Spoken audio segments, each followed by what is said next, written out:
Assalamualaikum warahmatullahi wabarakatuh. Selamat malam Bapak Ibu.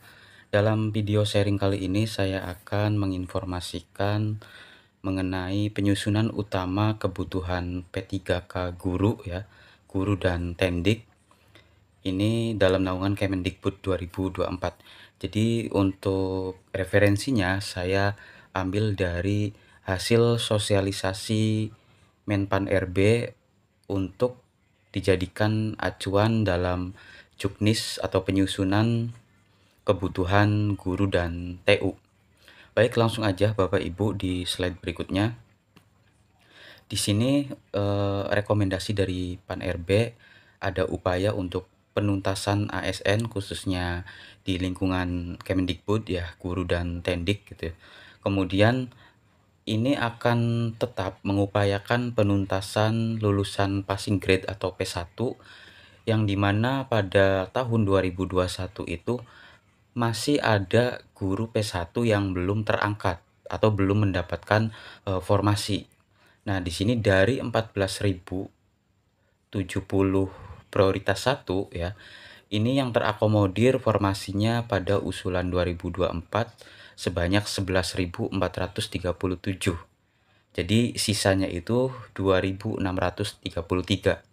Nah, di sini 2.633 akan dialokasikan formasi ke dalam tahun anggaran rekrutmen P3K 2024. Kemudian di poin kedua ya, untuk yang lulusan passing grade atau prioritas 1, total instansi yang masih belum menuntaskan P1 itu ada 30 instansi ya Bapak Ibu. Jadi ada 30 instansi baik itu di lingkungan sekolah negeri gitu ya, tingkat dasar, tingkat menengah, atau tingkat atas. Ini masih ada 30 instansi yang dikategorikan P1 belum tuntas. Nah, kita masuk ke slide berikutnya. Untuk penyusunan yang kedua itu dari Menpan RB khususnya Kemendikbud ya, yang diusulkan atau direkomendasikan agar mengutamakan formasi bagi tendik atau TU ya, TU sekolah. Jadi untuk formasi tenaga administrasi sekolah ini masuk dalam usulan formasi P3K teknis. Jadi salah satu strategi utama nih yang nantinya diimplementasikan adalah dengan mengutamakan formasi bagi TU ya, bagi TU dan tendik ya. Kemudian formasi tersebut itu mencakup beberapa posisi ya di bawah kategori tenaga administrasi sekolah.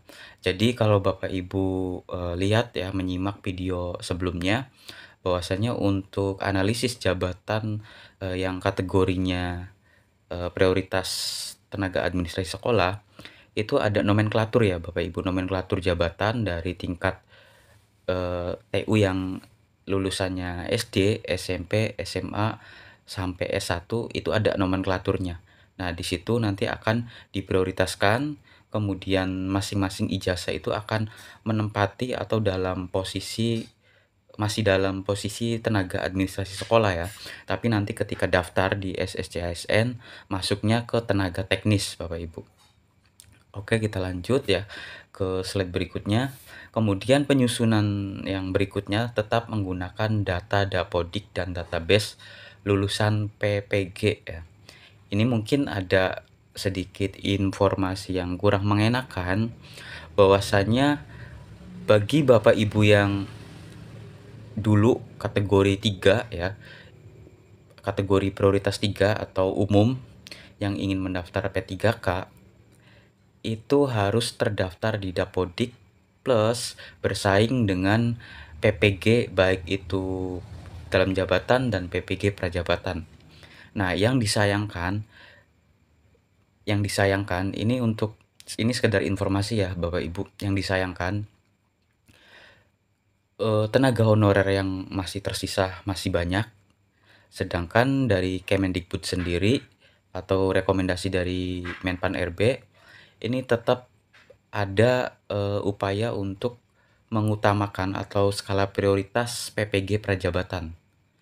Sedangkan PPG prajabatan ini cenderung teman-teman yang masih fresh graduate ya, yang baru lulus kemudian mengikuti PPG Prajabatan karena ijazahnya itu, linier dengan pembukaan PPG tersebut, kemudian mengikuti pendidikan selama 1 tahun dan mendapatkan sertifikat pendidik.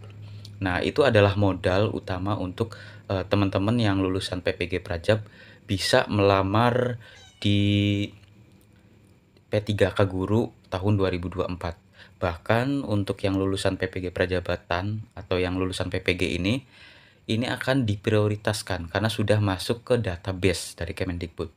Sedangkan untuk pengalaman kerjanya ya, kalau melihat teman-teman honor yang sudah bertahun-tahun bahkan yang belasan tahun, ini jauh ya, jauh berbeda.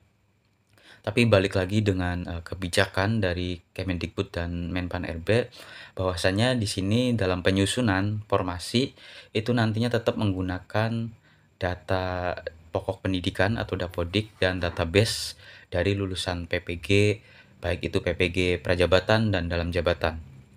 Nah, di sini, keterangannya itu pendekatan dengan terus menggunakan Dapodik ya, serta database lulusan PPG Kemendikbud tetap diutamakan. Artinya ada skala prioritas.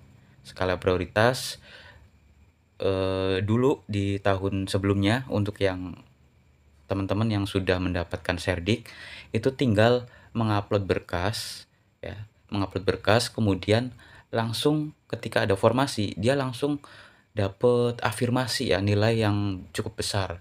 Artinya untuk peluang yang masuk database PPG ini bahkan lebih besar dari Bapak Ibu yang honor di sekolah ya, yang terdaftar di Dapodik sudah bertahun-tahun, ini kemungkinan bisa tergeser. Tapi semoga aja, tahun 2024 ini kita khususnya yang honor ini bisa menjadi skala prioritas juga ya. Mmm, kalau memang kebijakannya dari pemerintah itu tahun 2023 akan diangkat semua, ya artinya yang honorer bertahun-tahun bisa ada peluang besar sama seperti, teman-teman yang terdaftar di database PPG Kemendikbud gitu ya. Nah, di sini tercatat 179 instansi yang jumlah usulannya melebihi jumlah tenaga non-ASN yang tersedia. Dengan demikian, strategi merumuskan prioritas kebutuhan tenaga guru untuk tahun 2024 ini, serta pemahaman mengenai teknis penyusunan usulannya, membuka jalan bagi langkah-langkah yang lebih efektif dan terarah dalam mendukung keberhasilan sistem pendidikan.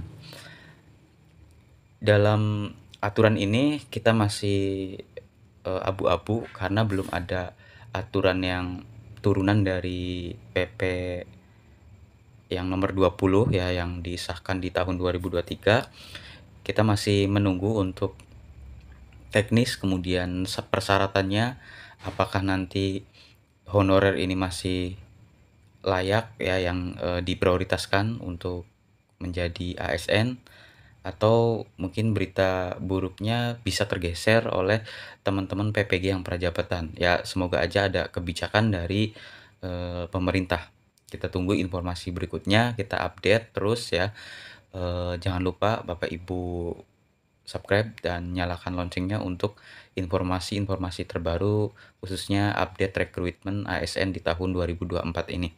Nah, mungkin sekian informasi yang saya bagikan, semoga bermanfaat. Terima kasih yang sudah subscribe.